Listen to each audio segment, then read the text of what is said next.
Je suis un enfant du Sahel et je pense que tous les moutons choisis et sélectionnés par la France ou l'Europe pour légitimer la démocratie en Afrique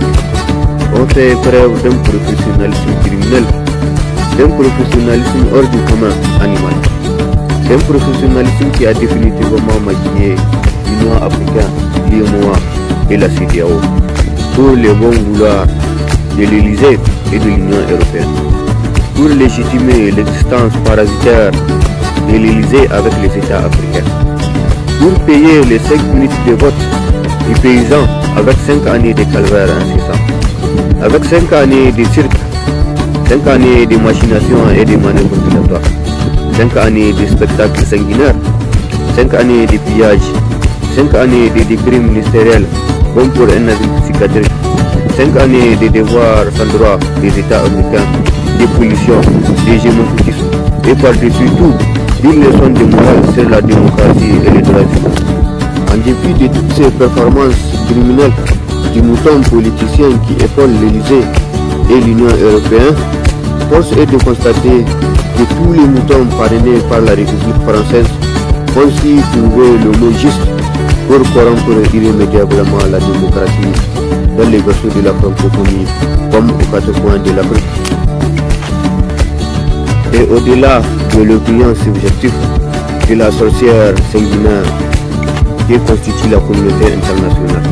au-delà de l'objectif d'une caméra de la télévision nationale et au-delà de la radio France internationale, je suis un enfant du Sahel et j'ai connu énormément de moutons qui ont vanté et chanté la démocratie en Afrique, même si aujourd'hui mon beau pays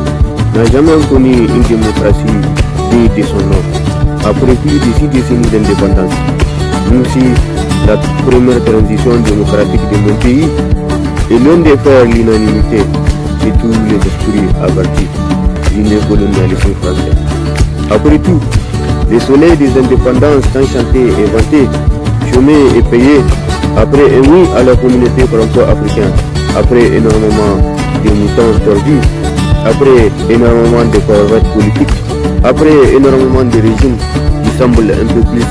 dictatorial que démocratique. Après tout, c'est en Afrique occidentale française que des moutons politiciens aussi inquiets que les moutons Mobutu restent les plus fréquents.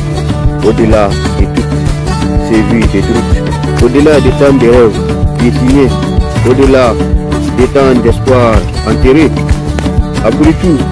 aucune église ne peut accompagner la France et l'Union européenne dans leur situation de purification spirituelle.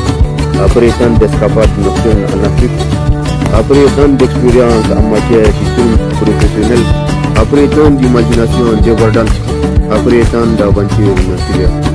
Après tout, comme Cyrus Bill l'a déclaré, c'est l'histoire qui fait les moutons et les héros. Donc, Thomas Sankara et les moutons Compaoré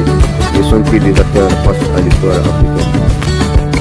Et tout comme l'a déclaré Patrice Lumumba un 30 juin 1960, l'Afrique écrira sa propre histoire, une histoire de gloire et de dignité, une histoire qui n'a rien à voir avec le déclin de la civilisation européenne, une histoire qui n'a rien à voir avec la faillite de la communauté internationale, une histoire qui n'a rien à voir avec les délires de l'Élysée, une histoire qui n'a rien à voir avec les moutons merveilleux qui traversent sans gloire, une histoire qui n'a rien à voir avec le cancer qui a affecté l'Union africaine, l'UEMOA et la CEDEAO, même si vivre du sang et de la sueur des autres, c'est de la barbarie selon un enfant de la patrie.